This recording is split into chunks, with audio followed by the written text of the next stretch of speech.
Se alguém dissesse que todo ser humano é um artista, provavelmente muita gente discordaria. Mas, para Joseph Beuys, essa era uma afirmação central sobre o que significa ser humano. Beuys foi um artista alemão nascido em 1921 e morto em 1986. Hoje ele é considerado um dos artistas mais influentes da arte contemporânea europeia, mas a sua obra não se limitou a quadros ou esculturas tradicionais. Ele trabalhou com performances, instalações, objetos, vídeos, ativismo político e projetos ambientais. Para ele, a arte não era apenas algo para ser observado em museus. A arte era uma força capaz de transformar a sociedade, e essa ideia levou Beuys a desenvolver um conceito radical: a sociedade inteira pode ser moldada como uma obra de arte.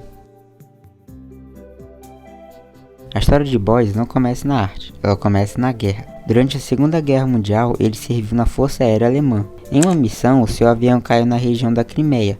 A queda deixou Joseph com deformações físicas que o obrigaram a usar um chapéu constantemente, além de trazer mudanças na sua visão de mundo. Segundo uma história que o próprio artista contou diversas vezes, ele teria sido encontrado por nômades tártaros que o envolveram em feltro e gordura animal para mantê-lo aquecido.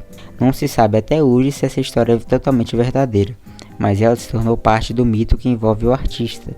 E mais importante, esses materiais passaram a aparecer constantemente em sua obra. Para Beuys, eles representavam ideias fundamentais: proteção, energia, transformação e sobrevivência. Depois da guerra, ele decidiu estudar arte na Academia de Düsseldorf. No início, ele trabalhava principalmente com desenho, mas sua carreira mudou completamente quando ele entrou em contato com o movimento experimental Fluxus. Esse movimento defendia uma arte baseada em ações, experiências e eventos. A partir desse momento, a arte de Beuys deixou de ser apenas objeto e passou a ser processo.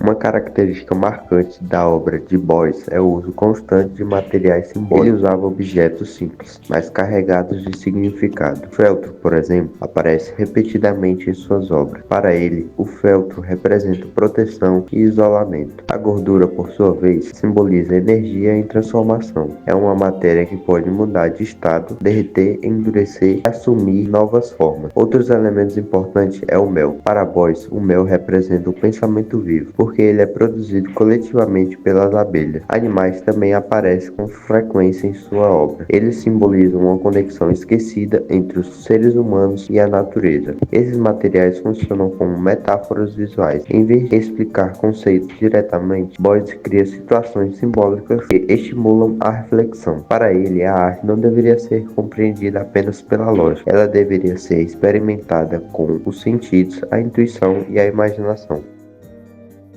Uma das obras mais famosas de Beuys é a performance How to Explain Pictures to a Dead Hare, realizada em 1965.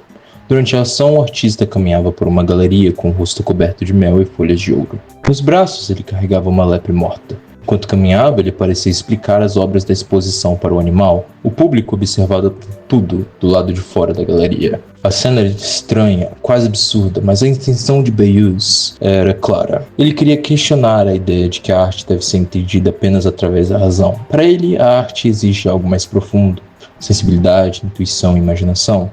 A lepre também possui um significado simbólico. Segundo o artista, a lepre representa a encarnação, porque ela cava a terra e vive em contato direto com o solo. O ser humano, por outro lado, se afastou dessa relação com a natureza. O mel, na cabeça de Beuys, também tem um significado. Ele representa o pensamento vivo. Assim como as abelhas produzem mel coletivamente, os seres humanos produzem ideias. E para Beuys, ideias são forças capazes de transformar o mundo.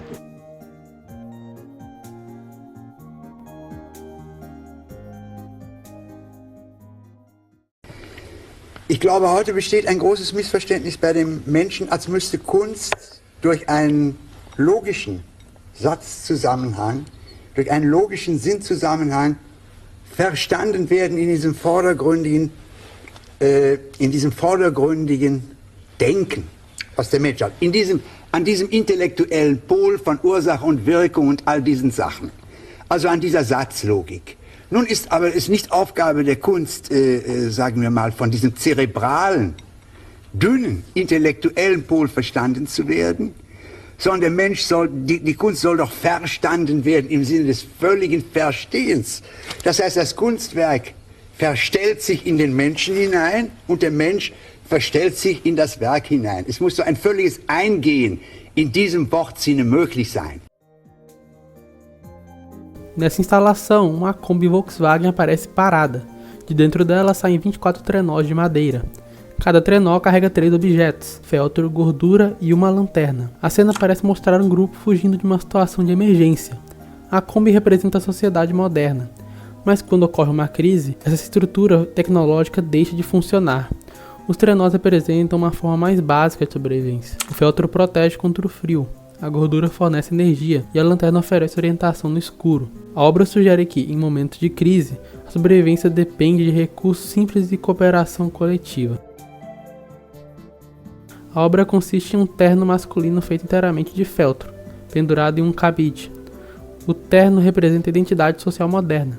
Ele simboliza o trabalhador, o cidadão, o indivíduo dentro das estruturas sociais. Mas há um detalhe importante: o terno está vazio, não há ninguém dentro dele. Isso sugere que o indivíduo pode desaparecer dentro das estruturas sociais que ele próprio criou. O feltro também abafa sons e movimentos, reforçando a sensação de isolamento.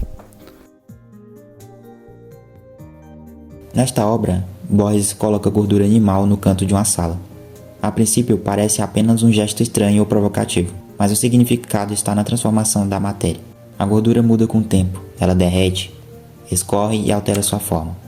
Para Borges, isso representa energia viva em transformação. O canto da sala também tem significado simbólico. É um ponto de tensão entre duas paredes. A obra cria um contraste entre a energia orgânica da matéria e a rigidez da arquitetura. Eu gosto da América e a América gosta de mim, 1974.